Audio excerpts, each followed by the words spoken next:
Dan Delmar in for Aaron Rand. I wanted to get to some views from newer political pundits that we may not have heard of much before, but who both had some very interesting years, very prolific years for our guest. And I want to look ahead, so what to expect from 2025 and what should we expect from Canada in the coming year. Eric Lombardi was on the program last week. He's the founder and president of More Neighbours Toronto and contributes to The Hub. Hello, Eric. Hey, thank you for having me on. My pleasure. Happy New Year. Happy New Year to you. And we've paired you with Adam Zivo. He's a National Post columnist and director of the Center for Responsible Drug Policy. Adam Zivo, welcome. It's a pleasure to be here. Happy New Year. Happy New Year to you. Welcome, guys. Do you guys know each other, by the way? Yeah, we do. We're actually friends. Oh, no way. Oh, okay. Excellent. Well, you guys have both had really great years. First, either of you, let's start with Eric. Did you kind of came out of the blue, it seemed, in terms of your political commentary? You were very prolific this year. When did you decide you wanted to speak out? I had started More Neighbours Toronto, which is an advocacy group really seeking to have housing abundance in order to solve Toronto's housing crisis. And I think I'd gotten the attention of some people who pay attention to politics in the city. And the editor at The Hub, he once worked for TVO's The Agenda. And after I was on that panel, he asked if I would be willing to write for them in The Hub. And so they just gave me space to write about some of the things I think about. And, I have to say I've been very, grateful for the positive response it's generated. Well, your presence there is great. Are you on any political team? I mean, you do have the views of someone who could be called the new liberal, maybe.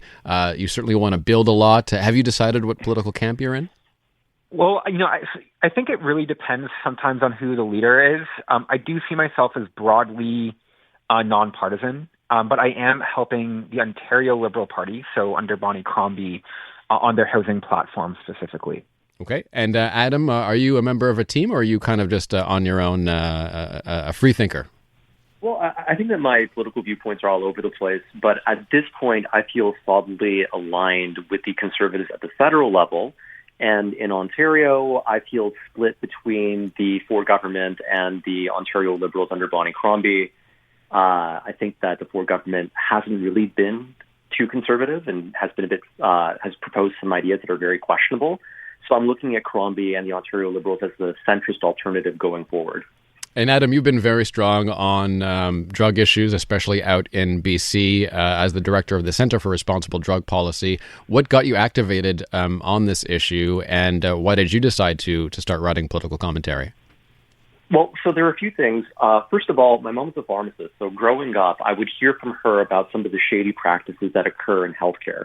So I never had any illusions that healthcare is a great space.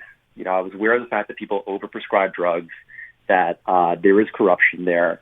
And so a few years ago, I actually stumbled into this, story called Safe Supply, which is this policy where we give out free opioids with this idea that it can dissuade people from using illicit substances. And I realized that no one else was actually covering the fact that these drugs were being widely resold on the black market. And I spent a lot of time writing this 10,000-word report on this scandal, and I thought that it would change things, which turned out to be naive. It came out, the Conservatives realized there was a big problem here, and they stood by my reporting, but the Trudeau government essentially lied to everyone and said that I was making things up. So I decided to fully commit and follow through with telling these stories, and then it's sort of just drifting into the drug and homelessness space as a writer, and now that's kind of become my niche. So I want to ask you about some of these issues, and I'll have Eric as well jump in on this because they are related, your two specialties, housing and drug policy. Adam, what is your wish for 2025 in terms of an attitude change, a policy change for the way we deal with those who are vulnerable to drug addiction in Canada? I think that we need to focus more on recovery, and we need to focus more on involuntary treatment, and that we need to show that there's more accountability. And I think that there's been a dramatic shift in public attitudes towards drug policy over the past year because people have they're exasperated with all the syringes that they see in their playgrounds. They're exasperated with public disorder, and I like to see that trend continue towards a correction where we have people saying that, it's important to have sympathy for people who are using drugs, but we also have to consider other stakeholders. We have to consider community safety. And we can't just enable people's addiction. We have to find a way to shepherd them towards recovery. Eric, we'll talk about housing specifically in a few minutes, but just on the drug issue, I'm sure you've encountered it a lot in your work as well. As Toronto grows, it becomes less affordable. There are some issues with drug addiction downtown as well. How have you encountered this issue in your work? Well, I live downtown, and you see some of the ramifications of this issue almost on a daily basis. And so, when it comes to housing, I think one of the challenges is, especially in a city like Toronto or Vancouver, we've made it so expensive and so hard to build. And to some extent, our province has neglected its own responsibilities on the healthcare and treatment side of this issue, that it's really spiraling into a problem that's affecting the quality of life of everyone in the city. And so, I think, some of the reporting that Adam has done has really helped open people's eyes to the need to address it, and really, less on the coddling and more having the hard truths and conversations be a part of it. But when it comes to housing and a housing crisis like the one that you have in Toronto, the drop, if you fall off the housing ladder, is far. And it's very hard for people to manage once they've fallen off. And so then they seek mechanisms to cope. They are much more susceptible to abuse, coercion, all these things that lead to people's spiraling lives. And so, we're kind of catching people at the wrong side in Ontario. And I think, it's a lack of thoughtful leadership from the province, but also a lot of cities, are absurd when it comes to this issue. So I'll give you a statistic. In year 2000, so this is about 4 years ago, the city of Toronto decided that it is going to build 1,000 new dedicated shelter spaces. 4 years. Do you know how many of those 1,000 have been delivered? 200. 1/5 of them. And we accept this as sort of like it's the government's just being governments. And it's frankly ridiculous. It really should not take that long to deliver 1,000 units of shelter space to those experiencing homelessness or those who are having drug addiction issues and need help. Adam, I'm sure you see this all the time, but just having a home can get you so much further ahead for one's recovery, I would imagine. Oh, absolutely. I mean, the fact is that if you are homeless, then it's very difficult for you to quit drugs, because oftentimes drug use is a response to trauma.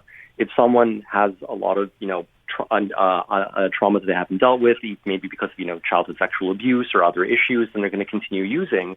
And all of this is going to be exacerbated when they do not have any safe shelter. On top of that, in order to survive on the streets, people often have to use drugs to be more aware. So, for example, meth is a very popular drug in some encampments so that people can stay awake during the night and ensure that they aren't robbed or sexually assaulted. So, of course, additional housing, additional shelter spaces would help with this issue. But at the same time, we have to be mindful of the fact that there are people who are homeless and who are drug addicted and who actually refuse to go to shelters because they aren't allowed to use drugs in shelter spaces, right? And that's actually a significant portion of the population living in some of these very large and violent encampments. There were 2 court cases recently in Ontario concerning 2 different encampments, one in Hamilton and one in Waterloo. And in both cases, about 95% of the people there were addicted to drugs and repeatedly refused to go to shelters because they felt like it was stigmatizing for them not to be able to use drugs in those spaces. So I think we have to think about, well, what do those people need? And maybe in a case like this, we need to have involuntary treatment, because if people are refusing housing because they want to just use fentanyl and meth outside, I don't think that's helpful for them, and I don't think that's helpful for anyone else in the surrounding neighborhood. We're joined by Eric Lombardi, founder and president of More Neighbours Toronto. He also writes for The Hub, and Adam Zivo of the Centre for Responsible Drug Policy. He writes for the National Post. Let's start with Adam. First, relating to your expertise, Adam, what would be your major policy wish for 2025 in Canada? Well, I'd like to see the abolition of the Safe Supply program across Canada, because we know that the program, at least as it exists right now in its current model, is not saving any lives and is in fact flooding our communities with diverted pharmaceutical opioids and dissuading people from seeking treatment. So this is basically a self-inflicted gunshot wound on our end. It's and it's a shocking failure of government policy. And ending this program would be the easiest way for us to make some dent in opioid deaths across Canada today. Adam, there was this one story, I think it was from this year that I remember, correct me if I'm wrong, but a safe supply merchant, I guess you can call him, in BC, who was selling pretty much everything himself, died of an overdose. Was that one story that marked the year?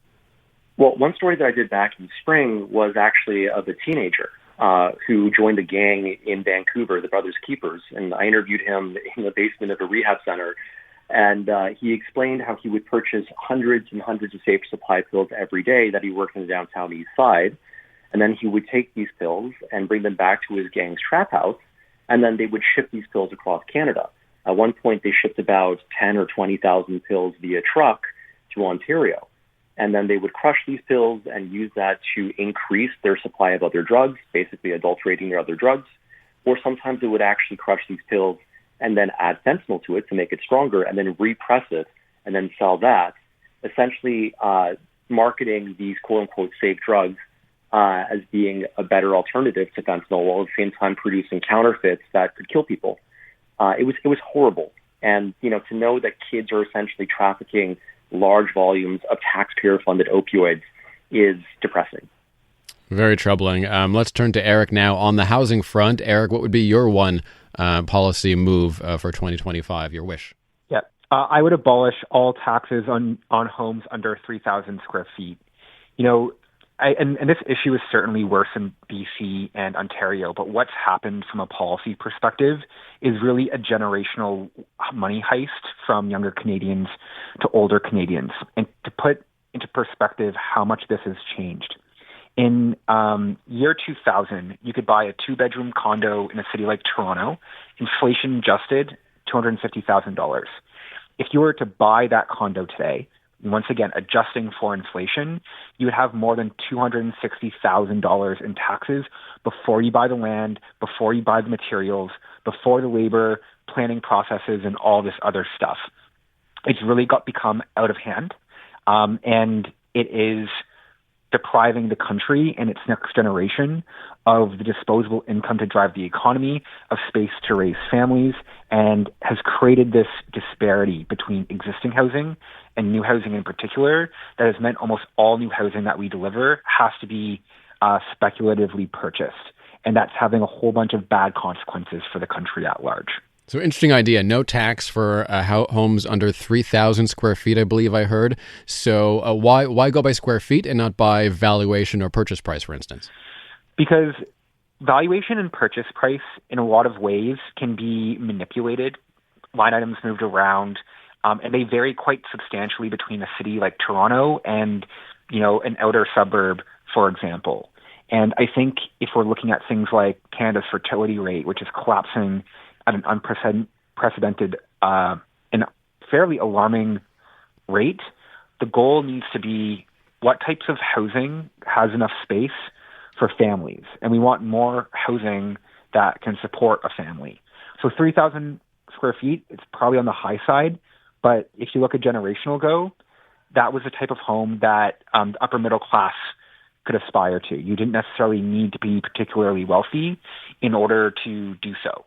I grew up in the GTA suburbs, and my parents bought their home for 2,700 square feet for about $200,000, and that would have been about $500,000 to $600,000 adjusted for inflation today. And when they sold it, a few years ago, it was more than $2 million. And so we're talking just about, homes of this size. A lot of families were able to achieve. They were a caravan. We've made them a Ferrari. And so I think we actually just need to look at what type of space and what type of abundance do we want Canadians to be able to look to achieve in their life. Now over to Adam Zivo. Adam, your pick for one policy in 2025 that's outside of your area of expertise. Well, for me, it'd be about international policy and defense. And that's sort of in my area of expertise, though, because I did spend 2 years in Ukraine. But I think that we should be significantly increasing our spending on our national defense. The fact that we're still far below 2% is embarrassing. We've had years to up our spending and modernize the military. I mean, it'll almost be 3 years since Russia invaded Ukraine, and we've done almost nothing. And our allies have noticed. They've noticed this, and that's why now you have Americans joking about annexing Canada. You have reports that Western allies are irritated with us because we don't want to spend money on defense, but we are trying to, bribe our voters with $250 checks. It's insane. And then on top of that, I think that if you're looking at Canada's interest in the long term, we have to have a conversation about our Arctic sovereignty. It's something that we've really avoided for generations because it really wasn't a big deal when everything was packed up in ice. But now that this ice is melting and valuable shipping channels are opening up and the Arctic is becoming a contested economic and military space, we have to think about how we're going to protect our sovereignty up there.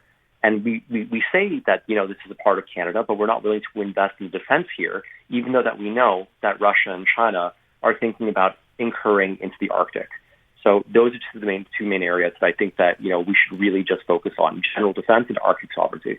Certainly a good view there. That just came up on the program a little earlier as well. Eric Lombardi, last word on one more policy change for 2025 to bring Canada to the next level, I guess.